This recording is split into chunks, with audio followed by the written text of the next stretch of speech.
we have skateboarding in the Olympics. I think every skateboarder should compete with an open bottle of Ocean Spray juice.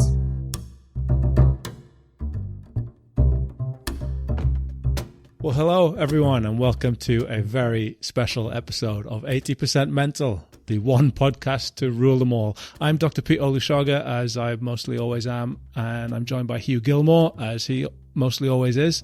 And I'm really looking forward to today's episode. The games of the 32nd Olympiad, if you've been counting, have just come to a close, and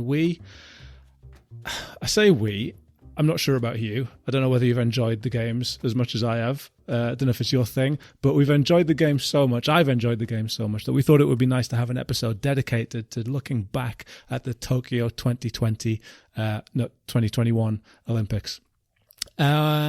But we're not just doing it alone. It's not just me and Hugh. We've got two of the very best joining us today to help us out. And first up, it is my pleasure to reintroduce, because they've been on the podcast before, it's my pleasure to reintroduce Dr. Chelsea Day, a sports psychologist at The Ohio State University, which I messed up last time, and is a specialist in clinical sports psychology and provides mental health and performance enhancement services to collegiate student athletes. Chelsea, welcome back to 80% Mental. Thanks for having me. I'm super excited. I'm assuming all that information is correct, by the way, because I just ripped it from the last episode. So if anything's changed, then either you can tell us now or just tough. I don't know. Yeah, no. I'm just still same old. just plowing on. How awkward that had been, Pete, if Chelsea had been fired and you just reading. Like, I mean, it would have been in fitting with how this podcast's gone so far, to be honest with you. It's been a fun time for everyone. Yeah. It's just the tears and Chelsea still has a job. Okay, Pete. Yeah. Well, hopefully you'll still have it when we finish recording this. I hope so. I'm also delighted to be able to reintroduce Dr. Leah Washington, a professor of sports medicine and sports psychology with a bunch of experience working from youth sports right through to pro sports, specializing in working with injured athletes and sports medicine professionals. Leah is also the biggest fan of the Olympics I have ever met, and it's probably true. It's entirely true. And her Facebook daily Olympic Facebook reviews are a thing to behold. So, Leah, welcome back to 80% Mental. I'm so pleased to be here. Before we carry on, we've got a bit of an apology to make. We recently recorded an episode with Todd Cawthorn, and I told Todd on that episode that he was the first guest that we've had back on 80% Mental. Now, unfortunately, we've bumped his episode to later on in the series, so that's no longer true. So sorry, Todd. You're not the first after all. I'm absolutely just thrilled to have you guys here, and I'm really looking forward to this episode on the Olympics. Do you guys want some Olympic facts before we start? Yes, please. Of course. Yes. Okay. The 2021 Games are the fourth Olympic Games to be held in Japan. Does anybody know the other three? They were in Nagano. Yeah, Nagano 1998 Winter Games. They were in 1964 in Tokyo. And they were in... There's another Winter Olympics. Hold on. We've got plenty of time. Sapporo?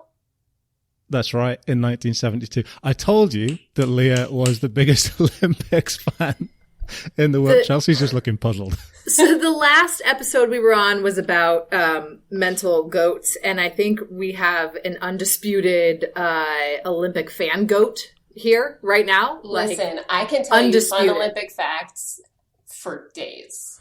So, okay, well, I've got another one for you then, Leah, if you're up for it. So, now the pressure's no trivia. Pressure, no. So these are this is quite an easy one, actually. So these are the second of three consecutive Olympics to be held in East Asia. So the first one was, well, the last one, I guess, was Beijing. No. Oh, wait, the last one? Yeah. Oh, Pyeongchang. Pyeongchang, Winter Olympics in Pyeongchang. Obviously, Tokyo this year. And what's coming next? for Summer Olympics is Paris, and then LA, and then Brisbane. Well, Winter Olympics is coming up in Beijing, so that will be the Beijing. third consecutive Olympics in East Asia. This is all fascinating stuff.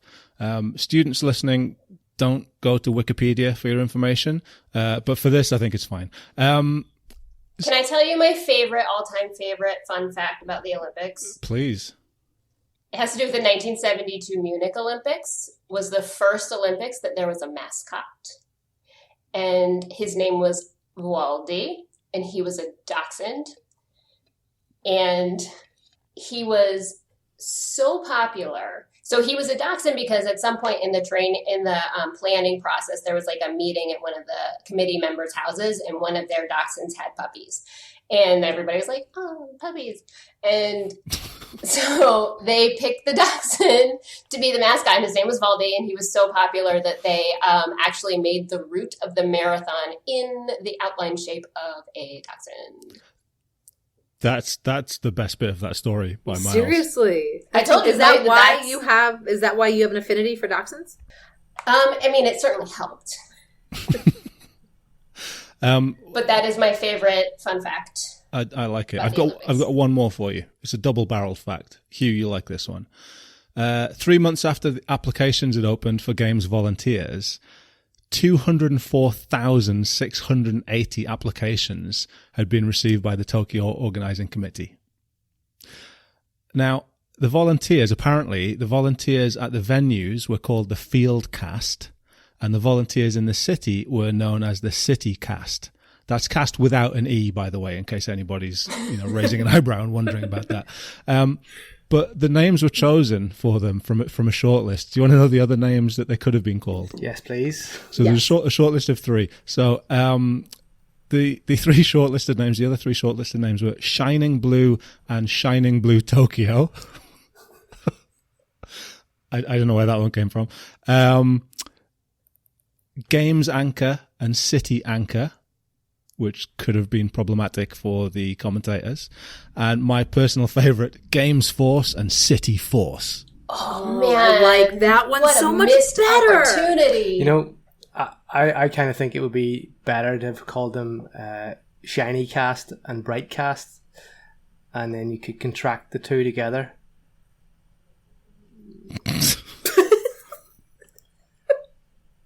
To be the bright and shiny cast. Or just I'm not sure that's the where he was going with Shiny it. Cast. Shiny and Bright. Never mind. It's early wet chances. Wow. Yeah. So It is. Okay, so fun Olympic facts aside, and if you want to share your fun Olympic facts, I'm sure Leah would appreciate them. You can do that at EPM Podcast on Twitter. You can email us at 80percentmental@gmail.com. And we're also give me all your Olympic facts. I and want we're also on Instagram at 80percentmental. 80percentmental is all words. Right, should we get started then? Let's do this.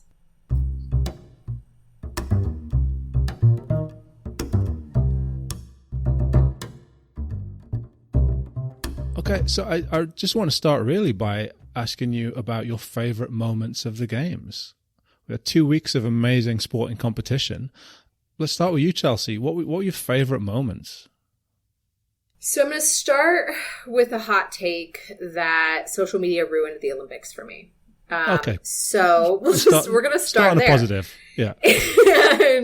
and so now it's only up from here. So what was really hard for me is I remember in 1996 being a little girl and sitting in my living room and watching Olympic coverage at night and, in the morning, and just being able to watch stuff live and not know what was happening until I saw it with my eyeballs. And what my experience was this time, and partly maybe because I'm raising a maniac of a toddler, sitting down to watch everything was recorded, which obviously there's a big time difference, certainly, but everything was recorded, but I'd hop on my social media and I'd see the results, and I would even be trying to avoid it, and I would be sliding up Instagram and see a floor routine. Well, I'm obviously I don't have the self-control to not watch it, so I'm watching it. And then it's less exciting to sit down and watch it in the evening. And so that was like a huge bummer for me, is really finding that like it would pop up. I'd have all these spoilers and I didn't want them. So that was a big challenge for me. In general. But then when I switched then to think about positives instead of all of my, less exciting thoughts, I'm very much about like human interest stuff. So I used to be about competitive, win. Let's see, just the underdogs win. And now I'm older and I'm a sports psychologist and I'm soft.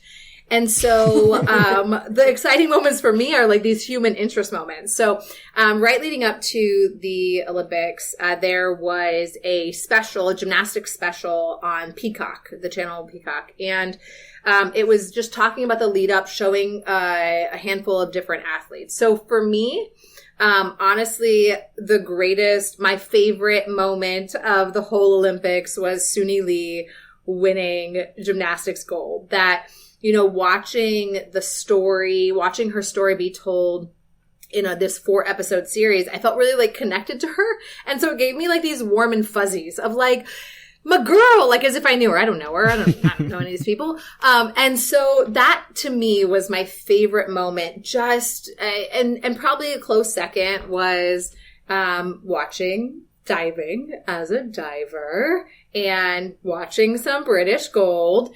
And just really, again, these human interest things of watching athletes who have worked so hard and it's been out of their grasp and then they get it. And so far less to me about like the competitive and the win and more about like watching young human people who've devoted their lives to something like succeed in it. So those are my 2 favorite moments. Yeah, and I think we saw a lot of that. We saw a lot of those human stories, and obviously you're talking about Tom Daley winning his Olympic gold eventually. I fucking sobbed. I was so excited for him. Watching him from like all of the Olympics and like last Olympics when he like was on fire and then like kind of imploded in the last round in Rio, and then like for him to come back and like have this amazing moment, it was so. While knitting a sweater. Listen, if you're not on his knitting Instagram, what are you doing with your life? Get on it. It was incredible. Jack of all trades. Well, just to clarify, he wasn't diving while knitting.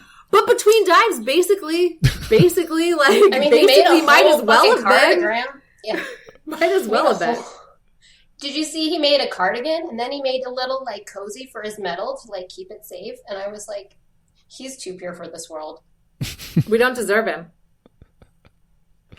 So, Leah, Tom Daley aside, then, what were your favorite moments from these games?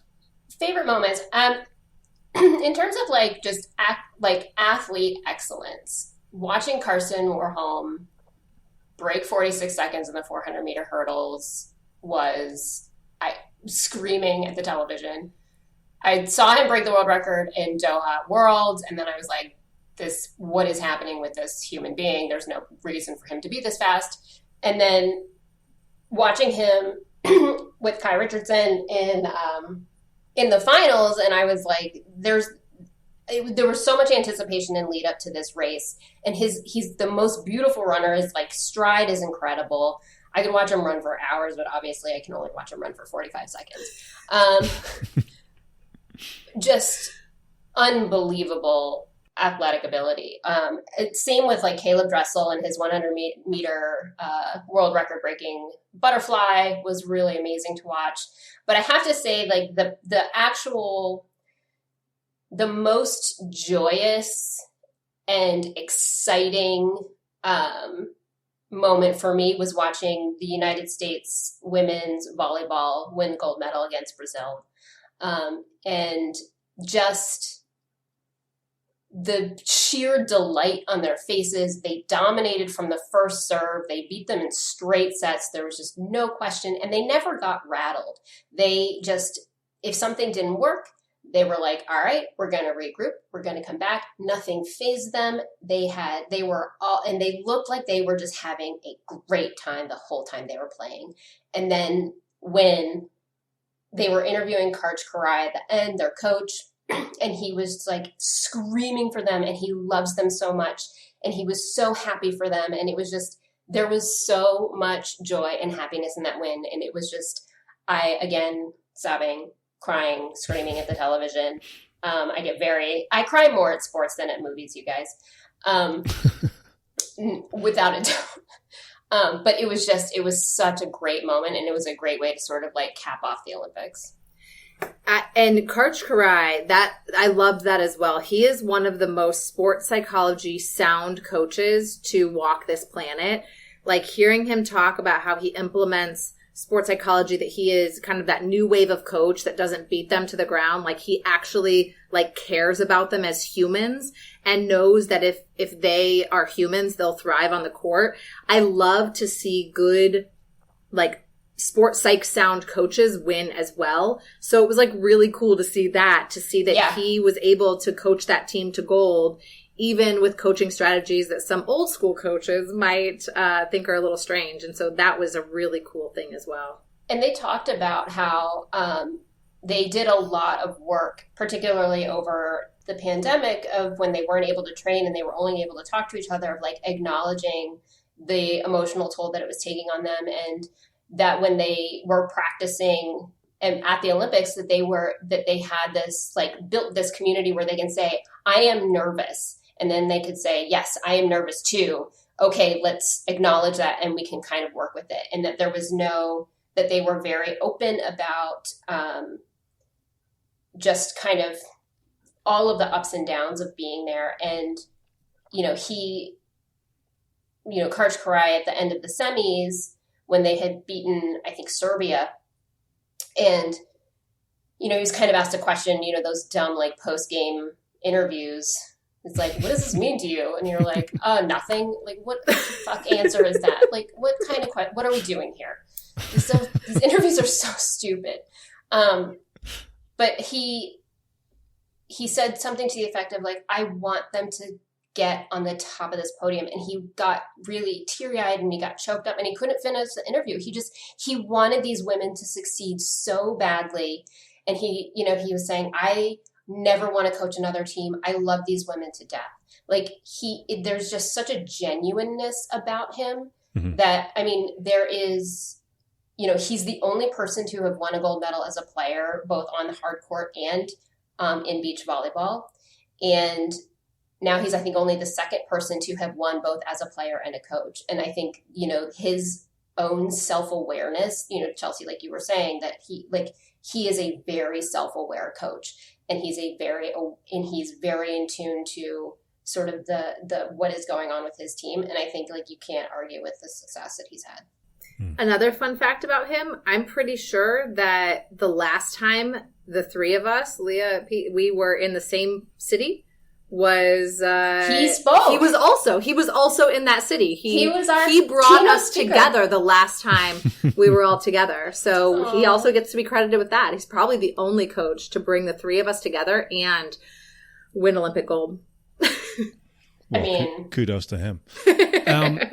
I think we're seeing a lot of that. A lot of people's favorite moments are those moments that show like Chelsea said earlier, the human side and the coaches who genuinely care. And I asked our listeners earlier today what their favorite moments were, and a bunch of other random people on Twitter as well. And the moments that came through, one of them that came through really strongly was Gianmarco Tamberi and Mutaz Essa Barshim, the Italian and the Qatari athletes who shared the high jump gold.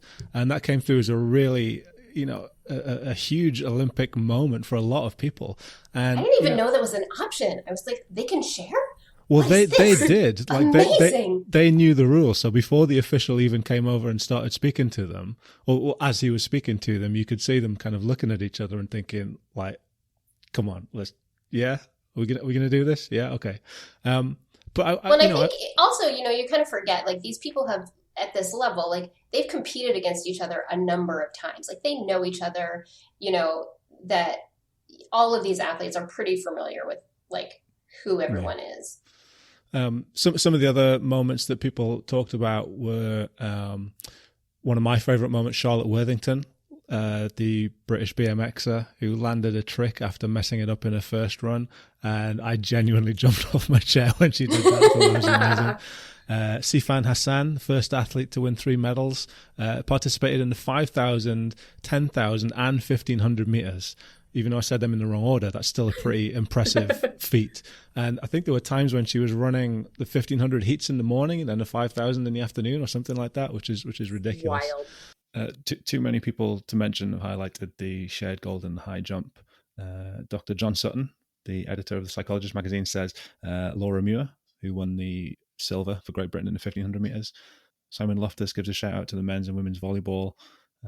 Gareth Davis says Simone Biles' bronze, but he also loved the way that all of the athletes all celebrated each other's success during the games as well. Matt Risby says Tom Daly's cardigan. So another one saying many moments, but the ones that tugged on my heartstrings, again showing how important those moments were Jamaica's Elaine Thompson-Herah setting a new Olympic record in the women's 100 meter, and the French basketball team winning bronze after being defeated in the semi-final, because you could tell that it meant so much to them. Hugh, I'm wondering, and I'm fascinated to find out what your Olympic moments were. What were the things that really stood out to you during this Olympics? Well, I actually was quite touched by the high jump. I think that was like a definite defining moment for me, as to, just what sport is all about. And it doesn't really matter, at the end of the day. It's not that important, and to be able to share that with a competitor, I thought was pretty class.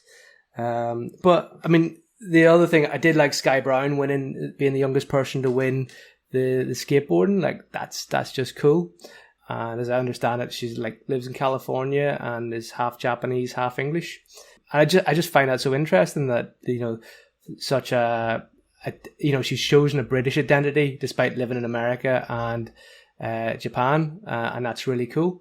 And I think, the other thing that I think also stood out to me that was maybe slightly controversial was the marathon, the medal ceremony of the marathons at the finish. Because if I'm right, you had the Kenyan guy won, and then the 2 other guys. Kipchoge. Kipchoge won. But then the 2 other guys, if I'm right, were from Ethiopia originally, but were representing European countries. I was just like, to me, I felt a little bit like that's class that you've got 2 people up there winning silver and bronze, but they're not sharing the flag of the country that they came from. And I just kind of felt like it'd be nice if, you're allowed to bring up, the flag of another part of your identity up on as well as the flag of the country that you're competing for, just to show a bigger, broader picture of who these people are. Because, one of the things about medal ceremonies and stuff like that is that they're tightly controlled. And I've been through a number of the talks that athletes have to go through. And they're not allowed even to have a phone on them. They're not allowed to protest. They're not allowed to, do anything out of the ordinary. And it's really rigidly controlled. I'm just like, it'd be nice if we could see these as people as humans and not flags. Let them paint themselves in their own colours. So that's something that kind of struck me as kind of poignant. Like 2 guys up there wearing different colours, but from the same country. So yeah, that's. What are your thoughts on that, Pete? I absolutely agree with you, Hugh, for a change. I love it. No, I love the idea. I love that idea of athletes just being able to express themselves. And, you said they're not allowed to protest. Some chose to protest anyway, which I think is, fantastic, and more power to them. But yeah, being able to express who you are as a human in what is perhaps a defining moment in your career, if not your life. So yeah, I agree with that. I loved Sky Brown as well. I thought that was fantastic. She messed up. She didn't mess up. She didn't execute a trick twice in her first 2 runs. And then when she nailed it, because she could have gone for something a little bit easier. And then when she nailed it in that 3rd run, you could see that joy of a 13-year-old just all over her face. And then when she finished the run, and it was just such a wonderful moment in the games for me, just seeing that sheer kind of expression of joy.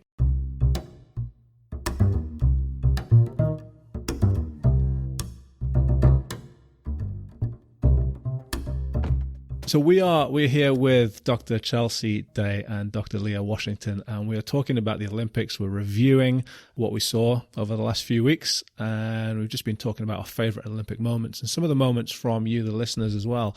And I had a tweet this morning from @DailySportsPsych. This is a guy called Steve Daly, and he tweeted me the story of Kelly Harrington, who won the gold medal in the women's lightweight boxing. And he tweeted a picture of her along with a quote, which was, "I don't feel pressure about medals. I'm just here to perform and to give my best. A medal doesn't define me as a person. I'm more than just a boxer. I'm a person and a human being. I have a loving family, a great community, and I have a fantastic job." And she's not the only athlete to have talked about that kind of stuff at this Olympics. You know, we saw Tom Daley talking about being in a completely different headspace to previous games. He talked about the impact of his family, of being a father, and how that put him in a completely different mindset. I just wonder what your thoughts are on that, on the idea that athletes are talking a little bit more openly about that than perhaps we've seen them do previously. Leah, what do you think about some of those stories? Yeah, I think it's really interesting. I mean, even I think it was just yesterday or the day before that Adam Peaty was talking about taking time off from swimming because the emotional toll that competing at this high level had taken on him, and talking about how he would rather die than lose. And I think that there are a lot of athletes who are sort of in that space a lot of times. That this was, I think, the first Olympics that athletes have been a lot more vocal generally about sort of trying to be whole people. And part of it, I think also, like, there's some interesting ways in which that manifests, that like there's been such an emphasis on all of the mothers who are competing, which, you know, there has been some challenges, I think, with COVID protocols and could they bring their children, you know, to the games and, you know, what have you. But, you know, there's some weird like gendered stuff around that. But sort of acknowledging the fact that that they have other people in their lives that they, you know, but also like at one point I would just very much love for some guy to be like, so what's it like to be an Olympian and a dad? How's that?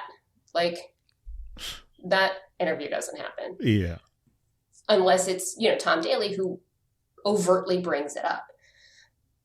And I think that, you know, he's kind of a perfect example of when you are in a place where you are a whole person and you can have a relationship.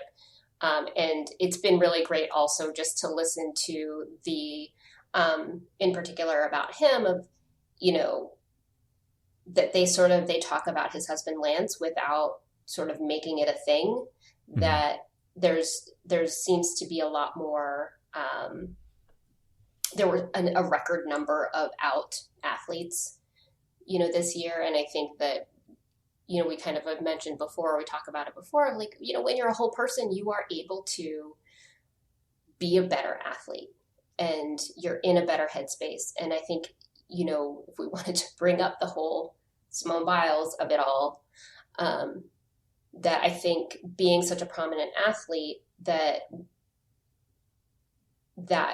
has opened a conversation that like we have been having behind closed doors for a long time. You know, Leah, I think the point you're making there about how mothers compete at the games, it's really important to actually take on board the story of Alison Felix, who had a contract with Nike, and whenever she got pregnant, Nike wanted to slash her contract by down to 70%. And this was because, you know, she's obviously not going to be a performer. And you think about it, like, she's there as a sponsored athlete for Nike and then been told, no, because you're having a kid, we're not going to give you a sponsorship. And it's like that kind of relationship wouldn't occur in any other employee situation. And now you've got a professional athlete being victimized by Nike. Here in the States, I think so something I love about sports in general is that sports has the capacity to change the social landscape. Because here in the States, we don't have any kind of protection. I mean, we have kind of a loose protection about not discriminating against pregnant people. However, it is common practice in the States for birthing people to be significantly impacted by the choice to be pregnant and give birth on salary, or maybe not salary, on hourly wages, on job opportunities, and on the ability to maintain your employment. And so, I think that her situation really highlights what's problematic for birthing people in the United States, because that may not happen in other parts of the world in terms of that. But unfortunately, I think that is helping maybe to change the conversation for all employed people who decide to give birth. Yeah, like I have very mixed emotions about it, because even when you look at things like, women or people who have had children, who have pictures of said children on their desk at work, they tend to not, versus their male counterparts who have children, pictures of their children at work, and how those things are perceived very different ways in the United States. And I think that the best thing about Alice and Felix and being so vocal about this, of like, what the fuck, Nike? And also, like, fuck you, I'm going to go get a different sponsorship, and I'm going to have my own fucking line, and I'm going to, like, I don't need you anymore, and become the most decorated track and field athlete in American history, and sucks to be you that you let me go. And I think that's kind of like, Nike does a really great job at marketing themselves, and I think that this is a hard one to come back from, that we only like women when they're performing. So we talked a little bit already about the pressure and the stress that some of these athletes have been under, and how it's nice to see them talking about that more openly and hearing the human side of what they're talking about. But of course, some of the stress and pressure for these Olympic Games in particular has come from COVID. And I just wonder, what do we think about that? How do you think that has had an impact on some of these athletes? The lack of crowd, lack of friends and family. Do you guys have any thoughts about that? I think there's the obvious downsides of, lack of people that can travel, and support systems and fans. And I think that, again, has a huge impact on the experience for an athlete generally, as well as the, reduced ability to actually enjoy the Olympic Village. And all of that really plays into the Olympic experience. And if we put on a sports like hat, then the performance, right? The experience impacts the performance. But I will say, I do think that there are a lot of ways that there are a couple of silver linings. And, I think that, in all of the conversations about seeing athletes as real people, athletes talking about themselves as real people openly and candidly, and being vulnerable in various media stuff about them as people, I think a lot of that is attributed to the shift we've seen with COVID, that, that when everyone had to kind of stop doing their sports, or had to take pauses, or had to come together in new and creative ways versus the status quo grind, I think that it bonded people together, and people had a shared vulnerability that if I'm injured, maybe no one else I know is injured, so that's my own experience, but everybody was in it together. And I think that shared personhood really kind of continued on. And I think it really illuminated the fact that we all have these human experiences. And so I really think a lot of that vulnerability and shift that we saw was catapulted by the, what COVID brought us. And so, not that I wish that was the way it happened, but I think that there have been a couple of small benefits for balancing out some of the real downsides of, what all of these changes and restrictions brought as well. And obviously it affected different athletes in different ways. We had Jade Jones in the Taekwondo, who talked about the fact that she really missed having her friends and family there, and she talked quite openly about how that affected her performance. Hugh, obviously you're involved in preparing athletes at the moment for the Paralympics. Can you tell us anything about how COVID has impacted their preparation or their thought processes, or how's COVID affecting things there? Well, I actually just wanted to throw a shout out to Sophie McKenna, who was our guest for season 1. And confidence is confidence overrated, episode 6.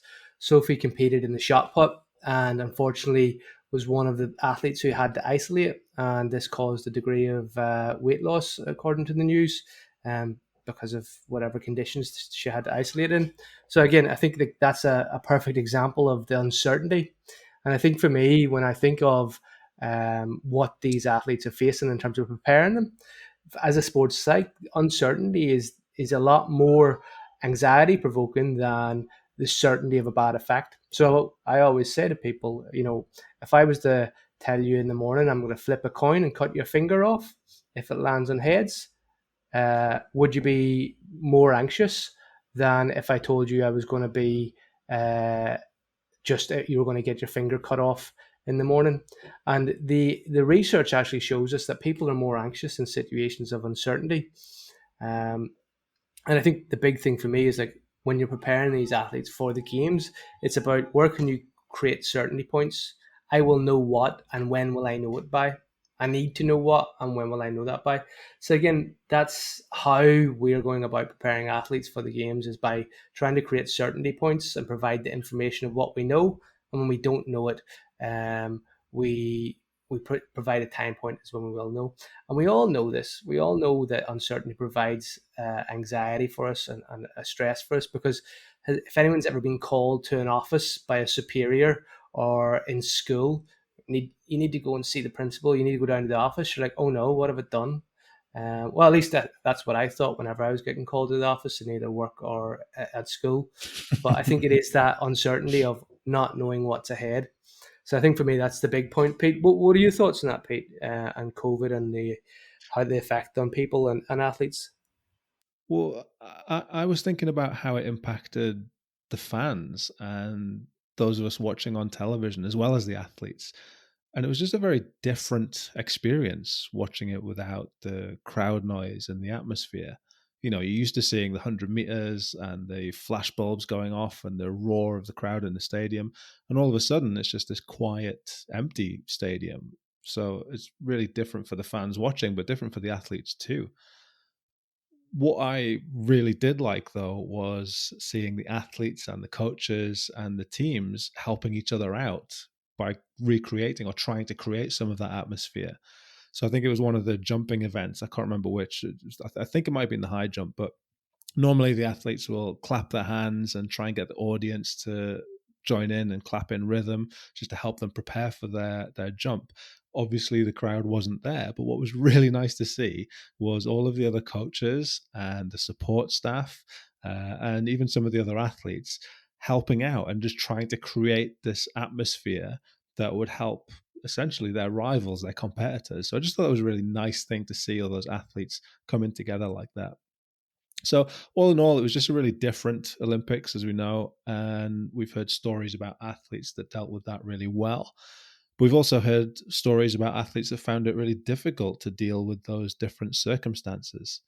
And there was a social element as well. We're used to seeing athletes finishing their events and then going along to support each other and just kind of hang out after they finished competing in their own events. And I think we missed a little bit of that. I think the athletes probably missed a little bit of that as well. And I think we saw that in the closing ceremony as well. We kind of missed that atmosphere, seeing all of the athletes coming together. So yeah, it was just a little bit more of a quiet celebration.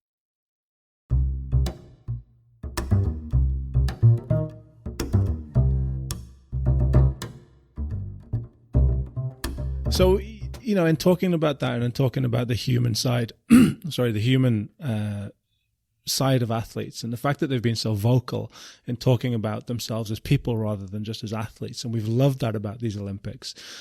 Obviously, the big story is Simone Biles. And you mentioned her a little bit earlier, Leah. She withdrew from most of the events after I fucked that up. So Simone Biles obviously withdrew from the team. No, fuck my life. No, she didn't. Please don't edit it out. This is just on par for how this is all going today. So during the team competition, Simone Biles decided to withdraw. And a couple of days later, we found out that there was something specific going on with her. She described having the twisties, which we know is essentially something called lost move syndrome. I'm sure we'll get into that in a moment or two. But, what were your initial reactions to Simone Biles deciding to withdraw? Chelsea, what did you think when you heard that? I think my first reaction was like profound sadness because, I, spend my days in one-on-one meetings with athletes. That's what I do. And so, this profound sadness of really kind of understanding where someone would have to be emotionally and mentally to make that type of decision on the stage that they made it on. And so, at first it was like, oh my gosh, this is gut wrenching. And then there was this bubbling of like pride. And I struggle with glorifying, mental health issues and that weird space. But I felt really proud that she was putting herself first, that she was engaging in a healthy level of selfishness of I have to take care of myself, protect myself, and do what's best for me.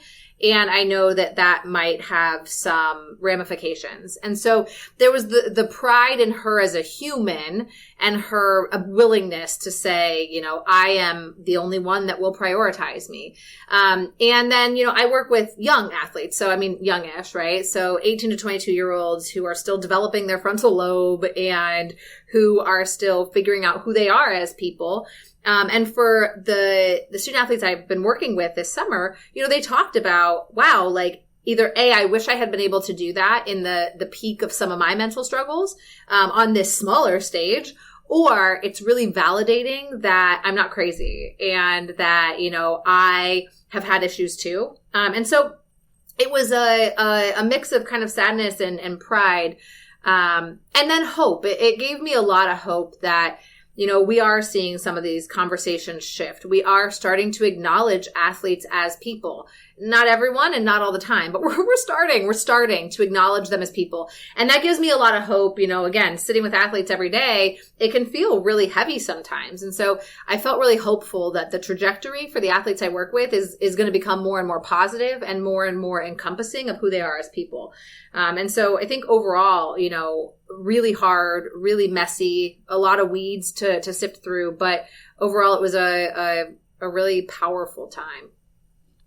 And I think we'll get into that again a little bit later on. Some of the environment that makes what Simone Biles did something worthy of talking about. But Leah, let's talk about the twisties because you're an ex-gymnast as well as being a sports psychologist and general badass. Can you tell us a little bit about what the twisties is for people who may still not be familiar with that? Yeah, so the twisties, and I don't know, Chelsea, have you ever experienced them as a diver? Yeah, in diving I was bad. So the twisties basically is when you are as a diver or a gymnast or an acrobat of some kind, that you do not know where you are in the air. So a lot of people don't realize that when you're flipping and twisting, you can see where you are, you look for landmarks, you can see the ground, you can see the bar, you look at the beam, and you have a sense of how fast you're going, you know where everything is. And so, which allows you to make these complicated moves, to know where the bar is so that you can grab it, you know where the landing is so when you can prepare for it. And when you don't have any of that information, it is terrifying. It is because you just are like, I guess I'll die. I guess I hope it's not my face that lands first. Like, and it's literally like, I don't know, whatever, like we're going to hit the ground at some point. And hopefully it's not my face. So it's really, really scary. It's basically the semicircular canals in your ear are not communicating the rotational information, the height information, the speed information to your brain. And so your brain is not getting any input or any sensory input. And so you're basically really lost and you're totally flying blind. It reminds me, like, for people who still like it's hard to relate to. It's like a weird experience of like vertigo and the spins when you're really drunk, but while performing acrobatic activities instead of like just while walking across a room, and where you just are so disoriented. And again, but with the risk of paralysis and death. Rather than just like throwing up, which is, what you might experience with vertigo or the spins.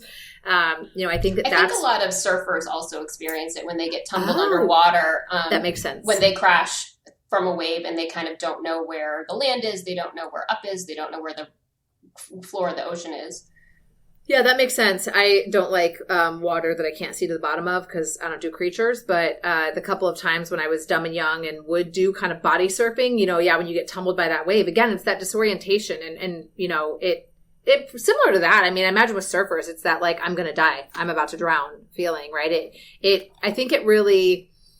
It's not just scary from like a cognitive level. I think it also creates a little bit of that fight or flight where like, I don't know if I might die. And so now I am now heightened and it's just a whole mess of a situation. I don't even think in this regard, like I'm not a gymnast, but I have fell over a few times. But even in this regard, it's not even about just, will this kill me? The story of Elena Mukina, the Russian gymnast who was rushed back to compete for the 1980 Summer Olympics. The Russian coaches cut off her cast, and she was attempting a move called the Thomas Salto in training, and she ended up basically breaking her neck and becoming a quadriplegic. So I think, for people who don't know anything about gymnastics, it's not the sort of thing where if it goes wrong, you get a sprained ankle or even something nasty like an ACL. It's potentially life-changing and you're going to be walking with a limp permanently if you're lucky. If not, you might be ended up in very serious state of disability. So I think, that's something that we don't see because we don't see those types of injuries at the Olympics because these are experienced professionals. But, go into your garden and try doing 3 forward rolls and spinning around in a circle and let me know how many times you land on your bum. Yeah, and I think one of the things I think is really hard with gymnastics sometimes is that there's no frame of reference for a lot of people. That like you can look at a runner and be like, I have run before and I know that they are running much faster than me. Whereas most people can have like, they can do like maybe a cartwheel. And so it's like, there's no concept of like how exponentially harder the moves that these gymnasts are doing. And it's like, it's kind of like, I know what $100 is, but I don't know what $1 billion is. Like, and so it's, that kind of like, there's no concept of like how big these moves are, how much strength you need to do them, and how dangerous that they can potentially really be. When they get to the point at the Olympics, they shouldn't be that dangerous because they've overlearned them. They've been doing them for years. Like, they probably have been doing that floor routine for 4 years at that point because you get a new one after the last Olympics. And then, so that's why the other layer to this is that you are the most fit, you are the most prepared, you are like maxed out. And so when all of a sudden you lose that, it's even more disruptive. Actually, can I just add one thing, Pete, before we move on? Because I think there's been, at least in some of my like sports medicine, athletic training circles, like a lot of conversation about like, what are they? Because like, there's just, it's not a huge sport.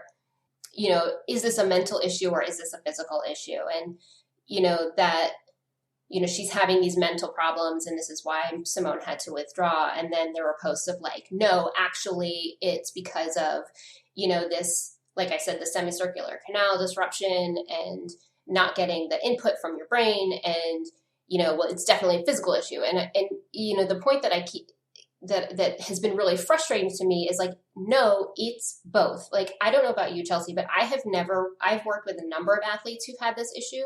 And I've never seen one without the other.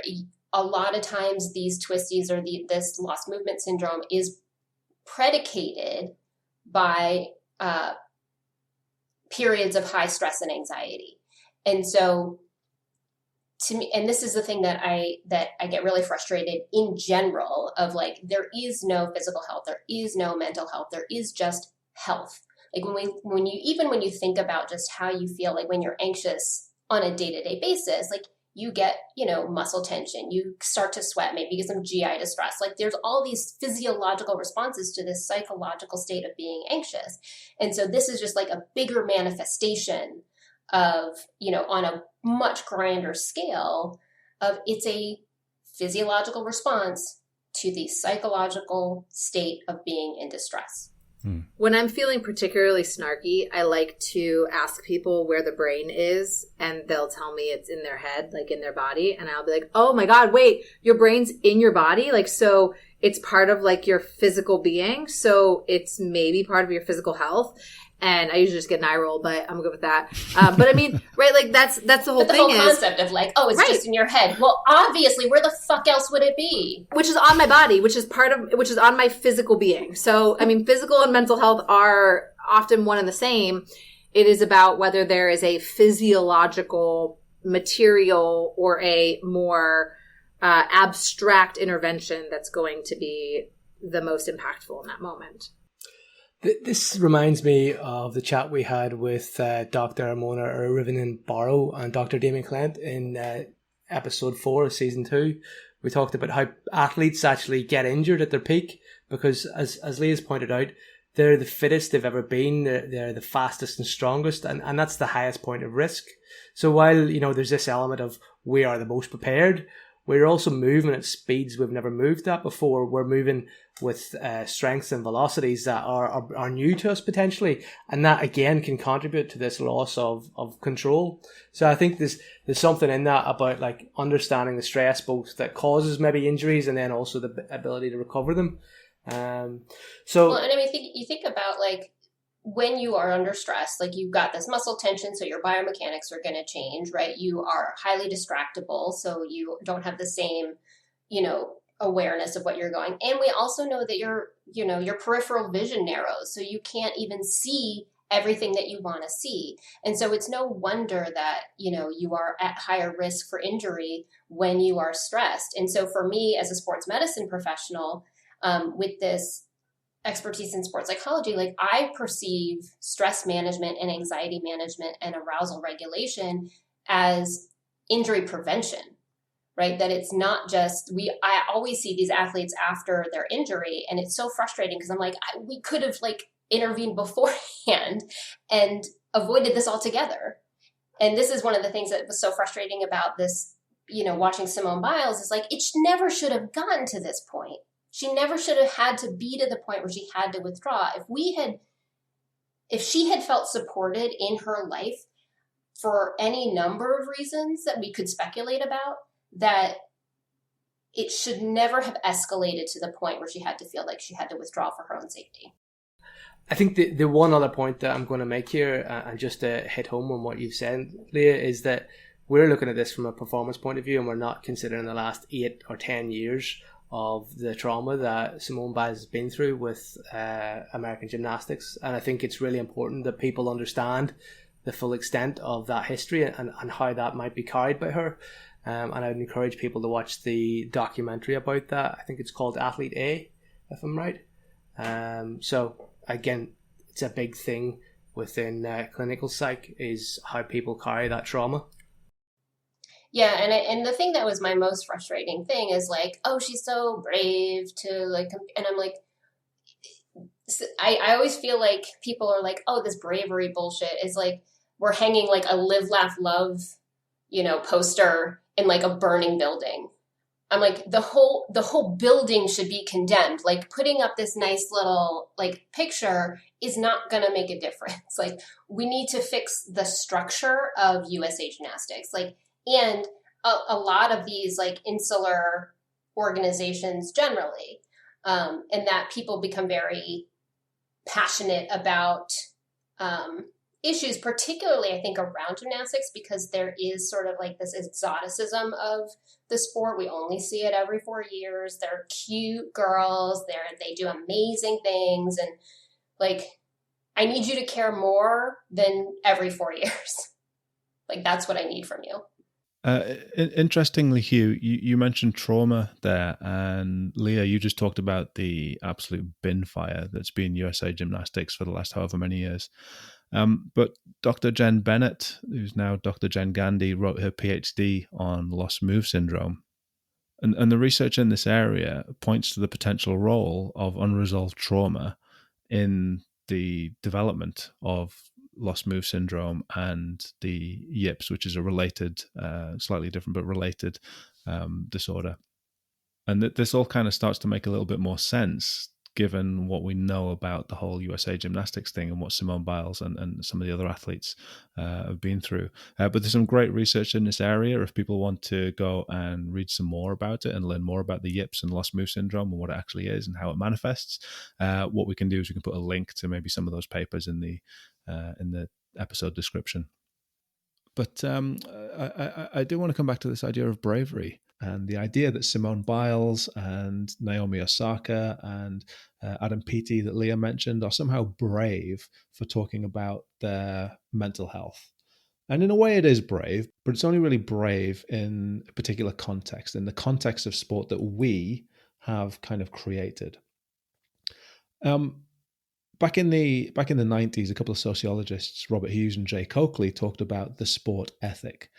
And I think it's something that we've talked about on the podcast before, but basically it was this idea that athletes buy into about what it means to be a real athlete. So the sport ethic was all about this notion that in order to be a great athlete, you have to make sacrifices, you have to accept risk, you have to push through emotional and physical pain. And look, all of this is true. Of course, you have to make sacrifices, and of course, you have to push to the limits if you want to be the best in the world at anything. But what's happened is we've taken this idea and we've warped it. We've changed it into something different. So fans, media, even sport organizations themselves have warped these ideas so that we believe that athletes have to push well beyond their limits, that they should give their blood, sweat, tears, and soul for us, for our entertainment, so that we can watch them on television. Anything less than that is somehow unacceptable. Now, obviously, not everybody buys into that idea, but the fact that we have a media that talks about this idea of winning at all costs, and we have some fairly influential social commentators who are saying these types of things, that these athletes have somehow failed or used excuses or they've quit or whatever, just perpetuates that idea that they have to be superhuman, they have to be invulnerable to stress and to pressure, and that winning's the most important thing. So what's happened is, like I say, we've created this context in which daring to speak out about mental health is seen as brave. What really happened with Simone Biles was that a young woman made a decision about her own well-being. And really, that should have been the beginning and the end of that story. Dr. Marina Harris has written brilliantly on this idea that we've taken toughness and grit and resilience and all these ideas and shaped them into something else. So what we'll do is we'll put a link to that article, which I absolutely recommend that everybody reads. We'll put that in the description for this episode.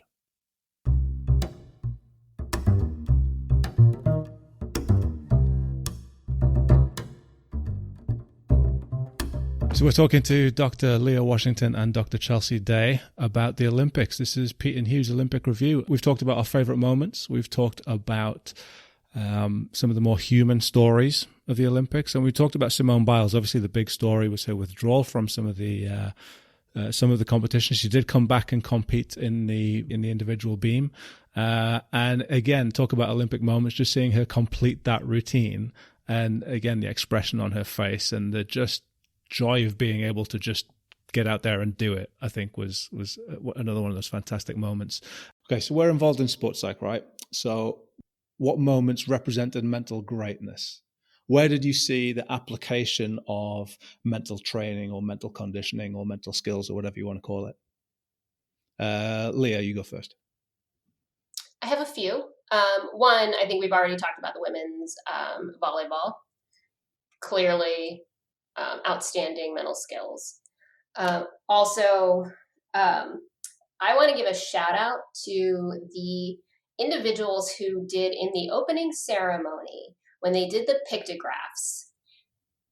There was a high pressure situation. They did amazing. There was one little bobble, and just their ability to go through, and the cameraman, the people doing the pictographs, like they were just crushing it, and like they had to do it all in one take. They had to do it live. They had like amazing pressure. I think that was outstanding. And then also, I just also want to mention the uncooperative horse in the modern pentathlon, taking a note from Simone Biles and other athletes that did not feel comfortable participating and opted out. And I think that that was great, that there was horse athlete solidarity in our quest for mental health. Chelsea, what about you? What were some of the, and we might come back to the whole horse thing later, I don't know. Chelsea, what about you? What were some of your moments that represented mental greatness? Yeah, I think my two favorite moments that I mentioned were probably the two mental greatness for different reasons than why they were my favorite. I think that both Tom Daley and Suni Lee had this incredible pressure on them. With Tom Daley coming in and really needing to perform and having this kind of build up of not quite getting there, and that he gracefully was able to tap into that mental training and show that he's capable. And then I think, with Suni Lee, really this idea that all eyes were on Simone and she was the story. And then suddenly, Suni Lee is in the spotlight and having to take on some of that pressure. And again, as young people, and then just absolutely killing it and showing that, that pressure can be crippling. And both of them, showed that they had the mental fortitude to be able to overcome that and perform at the highest level in the world. I think is just such an indication of that mental skills and kind of mental toughness that we hear talked about a lot. I think the other members of the gymnastics team, like, Michaela Certainly. Skinner and Jordan Childs and Jake Carey, who had to kind of come in cold. Because I think a lot of people don't realize that, like, when you do the event finals are a little bit different in that you don't get your 30-second touch warm up beforehand, and so you have your warm up, and then you have to sit through this whole long meet, and then you have to compete. You don't get a chance to get on the equipment before you go, which is they do normally in the other events. So you really are coming in cold, which is why also the event finals look like a mess. But that's a whole other conversation. But these gymnasts, they had to step up with at the last second and like they were about to be on airplanes home, and then they suddenly were literally on a Because event. I didn't know Yeah. that. I didn't know that they don't necessarily get a proper warm up. It's like you literally just walk out and have to perform on cue almost. Which is why they always look like they're falling, they're wobbling, and everybody's like, "Oh, they're so tired." No, they just haven't been on that equipment in 4 hours. Hugh, you mentioned team breathing when we spoke the other day as an example. Can you tell us a bit more about that? Yeah, I think it was the Fijian team, if I remember rightly. They all did a face a certain direction and did a synchronized breathing reset at a halftime, which I think is quite good. There's a lot of research behind deep breathing, but I've never seen it done as a team environment where the team all participate and do it the exact same way in the middle of a competition. So I thought that was quite interesting. I just hope it's not going to turn into one of these things like the All Blacks, where everybody starts handing out brushes and telling each other to sweep sheds so they can have a culture, because that's just nonsense. So yeah, I think these things are useful if they're done for the purpose and not because successful teams do them. I think if I'm right, the Fijian team took away a bronze. So and it was a female rugby as well. Can I also just point out as well, Pete, the idea about the horse? When I saw the picture of the rider upset and the horse upset, I kind of thought that was just class. It's a perfect synchrony of emotional contagion, because we normally talk about emotional contagion and what you bring to the environment, between humans. but like we definitely know that animals can also sense when somebody's nervous or somebody's up to something. So I think like it's a good thing for people to realize that what you bring to an environment transfers, and maybe in that case, maybe the athlete will brought in the nerves, and that's why the horse actually maybe got upset and didn't want to jump. So and obviously it just spiraled out of control, as these things tend to do. And I think also in the modern pentathlon, it's not their horse. Like they have a series. Horses are assigned to them, so it's an unfamiliar animal that they're riding, not like in eventing or dressage. I think the horse had actually previously refused another rider, so the German athlete was already pretty nervous going into that event, knowing what the horse had previously done. Hugh, you were going to say something. Well, yeah, I just also like the fact that they have to ride unknown horses, because one of the things that annoys me about cycling is that, you know, they've got so much technology in these bikes, it's hardly fair for countries with a less of a budget. And wouldn't it be great if you had to bring a bike that somebody else had to ride, so you had all swap bikes and make cycling so fair? And like the other thing is, cycling and swimming are the two sports where people can win loads of medals. That kind of makes me think that those sports aren't of the same value, because they're essentially just the same sport being repeated. It's like, how often and how well can you splash a distance? You know, and then can you do a different splash and get a different distance? Like, that's not different enough to be a different sport, and yet you get people winning multiples of medals. So like, I think there should only be one swimming and one cycling event in it. So that's. But I feel like that's like the entirety of the Winter Olympics is like, who can fall with the most style in which different event? Like, do you slide down a mountain? Do you fall down a mountain? Do you jump down a mountain? Like, that's all of the Winter Olympics. But so. I think if you break down sports far enough, they all become ridiculous in some respect. But you know, speaking of ridiculous things, what do we think about the new sports? Because obviously there were 5 new sports debuted at Tokyo. There was baseball and softball, speed climbing, which was just like, what the fuck are you guys doing? Calm down. Skateboarding, karate, and surfing. I didn't actually see any of the surfing, but what the surfing do you think? Was outstanding. Was it? Yeah. So what do you think then, Leah, about those new sports? I mean, the thing that I like about the surfing is like, you're sort of at the whim of the ocean, and like, do you get a wave or not? And so it's like there's this added element of unexpectedness that you have to get. You have to compete with whatever you're given, kind of. Chelsea? I struggle a little bit with new events or events. I'm going to be honest, and sorry, Leah, there are events I didn't realize are events that have been events for a long time, but apparently, like, maybe I knew that cognitively I've seen it on a list, but I hadn't seen it before. And I'd see a clip of it and be like, what the hell is that? That's an Olympic sport. And so I really struggle getting on board because I feel so overwhelmed by all of the different sports. When I came to Ohio State, we have 36 sports here. And I had never worked with pistol and rifle. And now, like, I'm a huge fan of pistol, and the culture of pistol is like the most wonderful, hilarious, could make a wonderful like mockumentary out of it. It's incredible. But I just struggle with like, I like things that I know about, and things that I don't understand kind of blow my mind and just feel hard. And there are just so many sports like baseball and softball. I know those are very American, you know, we see them all the time, but like a lot of these other sports that I'm landlocked. I'm in the middle of the United States. Like, I don't see surfing. I don't get on surfboards. I don't know how to do that. I don't understand the physics of any of it.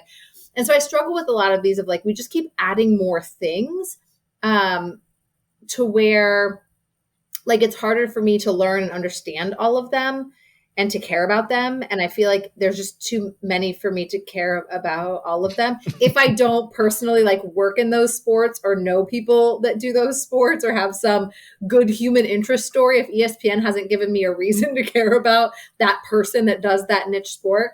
So I'm getting a little overwhelmed with all the sports. And my husband works for USA Football, which is pushing and working with international flag football to hopefully have flag football in the Olympics in 8 years or so, 7 years.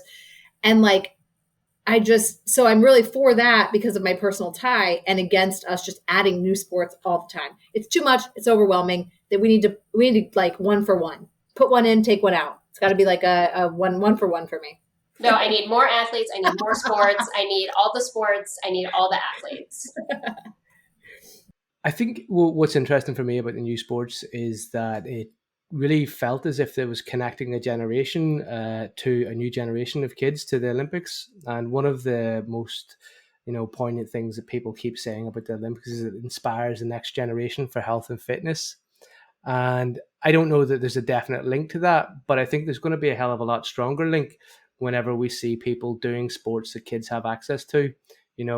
A BMX bike doesn't have to cost the earth, and neither does a skateboard. And I suppose, again, with breakdancing, again, you don't need much for that. So I think like the idea of adding new sports that are accessible and that are relatable to youth, to me, can only be a sure thing for growth. I mean, there's definitely sports in there that I just can't relate to, and if I'm frankly honest, don't care about. But again, that's just the way of the world, isn't it? We don't have to like everything, and that's why we've got loads of different things at the games. So I think it's a good thing. I like that point, Hugh. I hadn't thought about that, about connecting a new generation. And so my previous answer about being a little bit of a get off my lawn curmudgeon about the new sports, I think that you've like changed my mind on that of, really thinking about the kind of new generation of athletes and the sports that they are liking and that they're into, and creating space for them to kind of bridge that gap between, the tried and true events. And so I really like that perspective. And I've converted my answer to, I like the new sports. Are you allowed to change answers? Can we? Yeah, it was that easy. Yep, I did it. Okay, I did it. enough. You can't stop me. Well, you're right. I can't. So I've changed your mind. I'll send you the bill for that. Just put it on Pete's tab. No, but I kind of agree though. Again, this is twice in the same episode I've agreed with you. But I really like the skateboard and the BMX, and I loved the climbing, especially the speed climbing. I just thought they were really exciting to watch, and they were a breath of fresh air, really. What I didn't like was the 3-on-3 basketball. That was rubbish.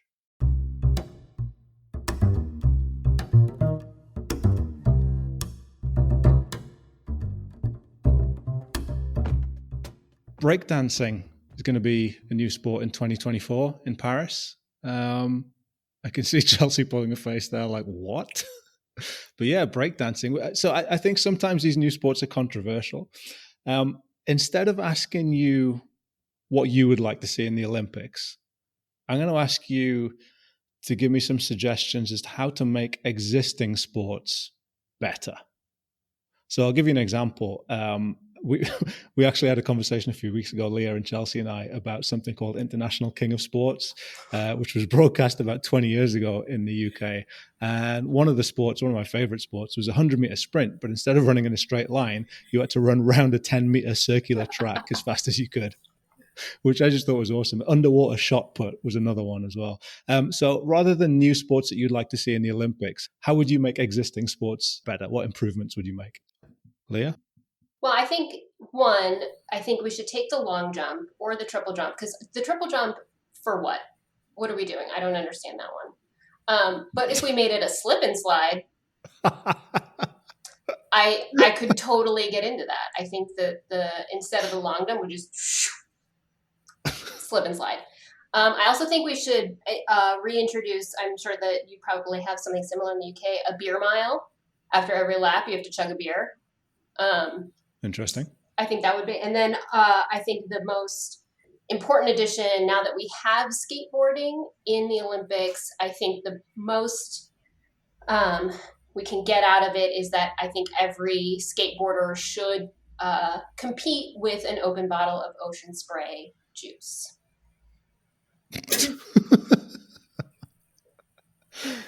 I mean, I'm absolutely 100% behind all of those suggestions. So while we're talking about making changes to sports, I have a question for you, Leah, in particular. Yeah. First of all, I love the mixed relays in the Olympics, the swimming and the athletics. I thought they were absolutely brilliant. Yeah, so good. Partly because I didn't have a fucking clue who was winning until right near the end. But I love the mixed relays, and because why not? Why not? Right. Well, they started it in the winter in the Pyeongchang in the Winter Olympics with a bobsleigh, where they had the mixed, and I was like, this is amazing. Let's keep doing all of this, please.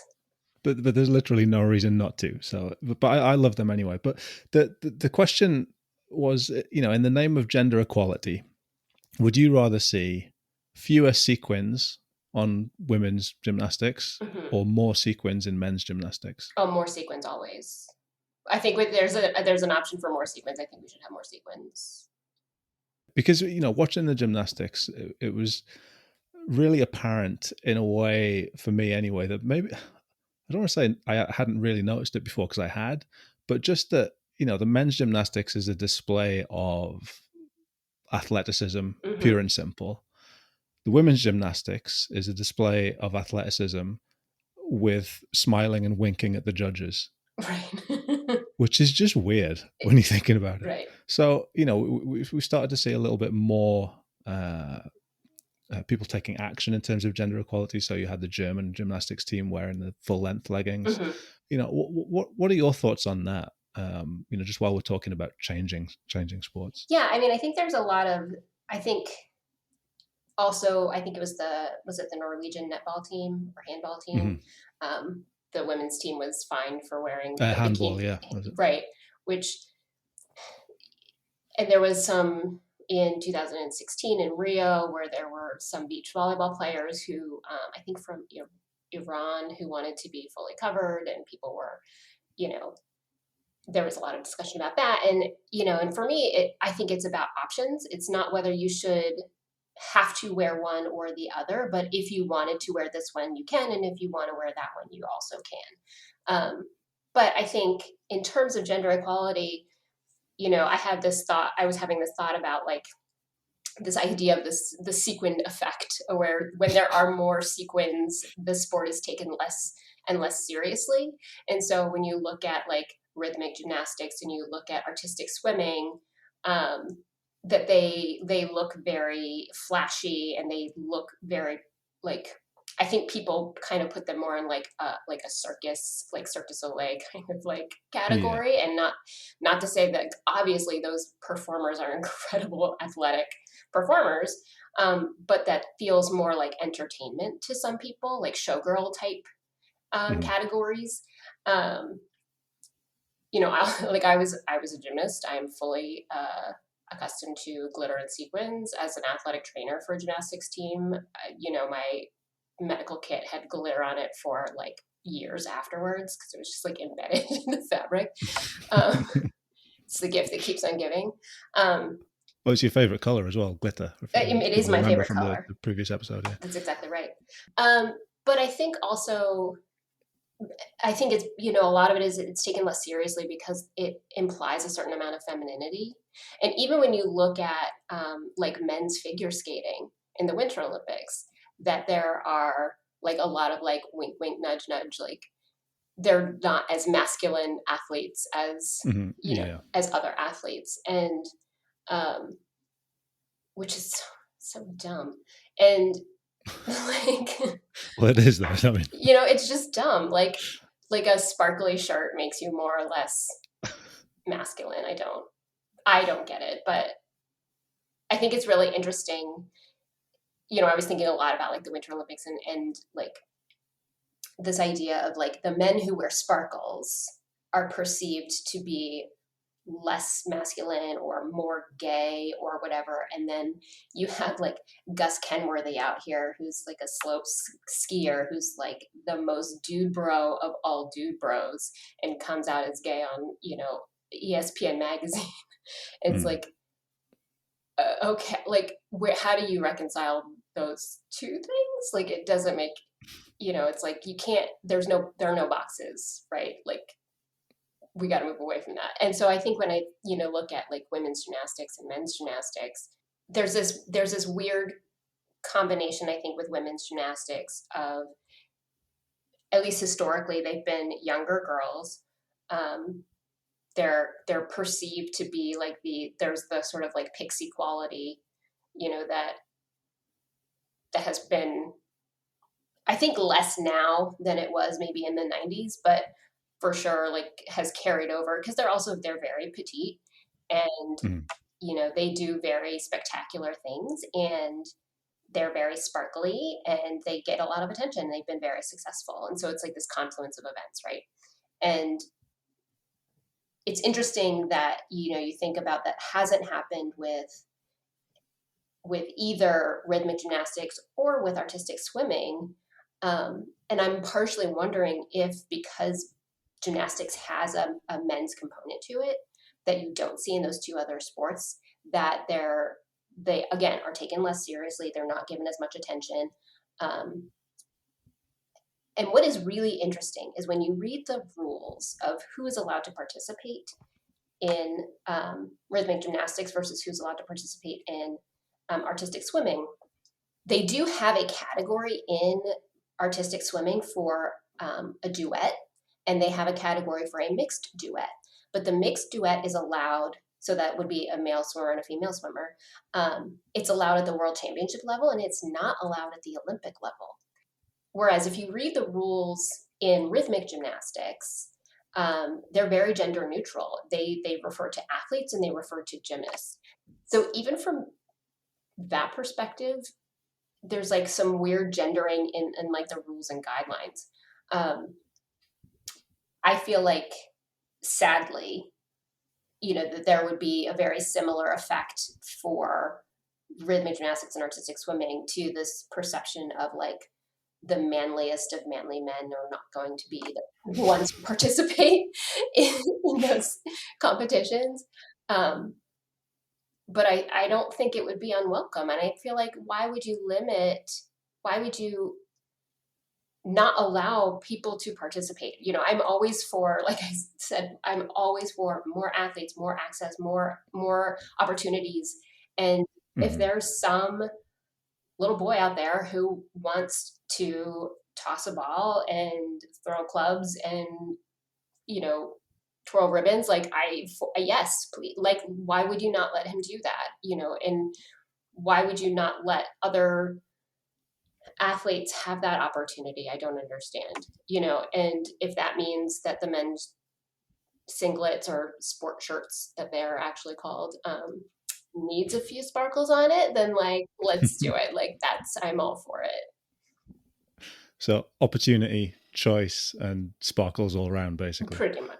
I mean, if we're going to really talk about equality, like, let's talk about equality. And equality doesn't just mean, I think, women having access to, opportunities that men have, but also that there are men and boys out there who probably would like to be an artistic swimmer, and they aren't allowed to. And I think that's really sad, and that really sucks for them. Like, so for me, it's about access on any number of levels, and sparkles at every level. And Chelsea, how about you then? Rather than adding sports, what improvements would you like to see?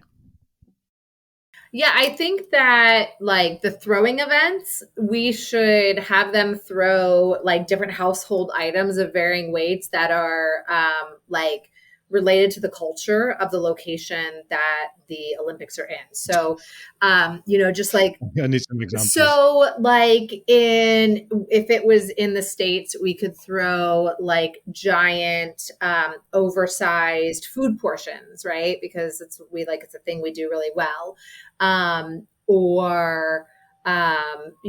In China, they could have maybe thrown like big electronics, right? Because they make some of the best electronics. So like we could throw big TVs and just like varying things, things that are culturally appropriate to throw, but that would be like very much like, hey, like this is something that you would see here. Let's throw. You've practiced throwing very standardized things. Now you also have to throw these other bizarre things.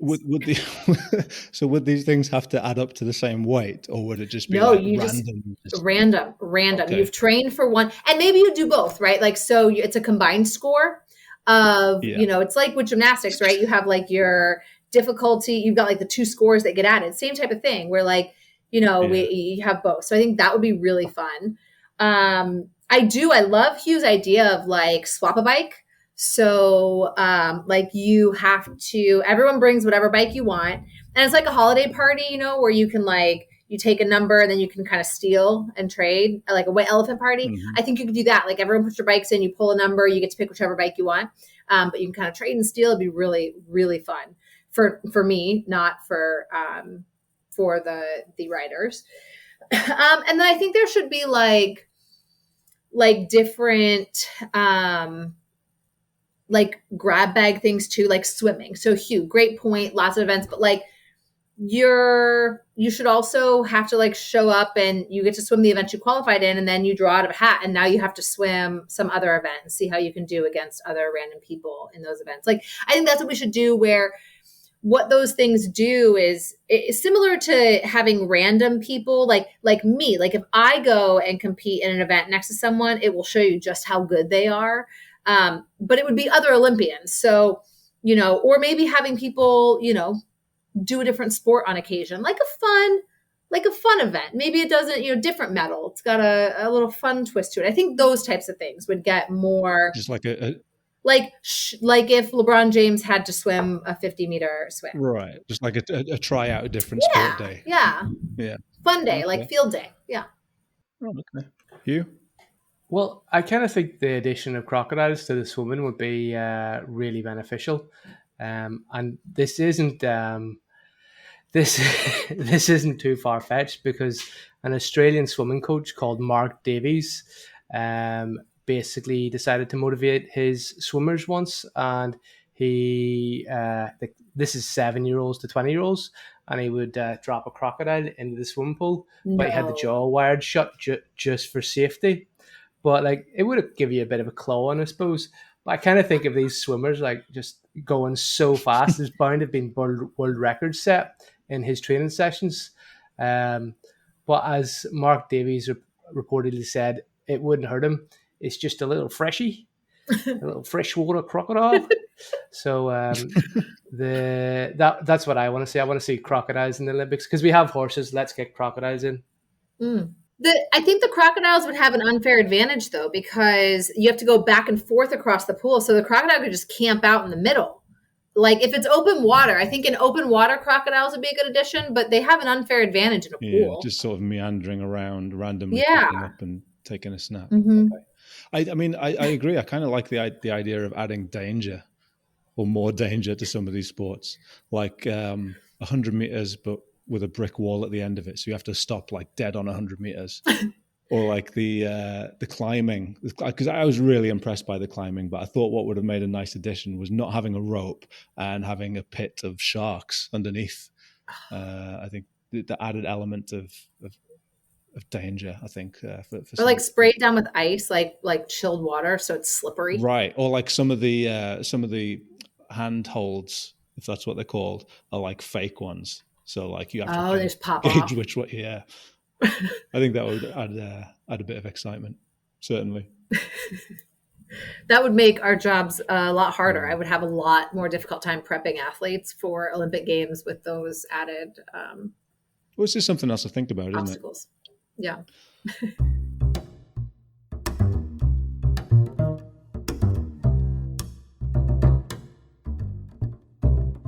Well, I think this is all we've got time for, unfortunately, which is a shame, because we could carry on talking about this for a long time. There's so much more to discuss, but unfortunately we're out of time. So it's just left for me to thank our guests, Dr. Leah Washington. Thank you for joining us again on the 80% Mental podcast. I hope you've enjoyed talking about your favorite topic in the world, apart from dachshunds, the Olympics. So thanks for joining us. Listen, anytime I get to talk about the Olympics, it's a great day. Well, I know that. That's why we couldn't do this without you. As you well know, I will talk about the Olympics forever. And Dr. Chelsea Day, thank you for giving up your time today as well. We really appreciate you coming back on 80% Mental for our Olympic review. Always a pleasure, and with some of my favorite people, so couldn't be better. So what have we learned then today? Well, we've learned that social media ruined the Olympics for Chelsea.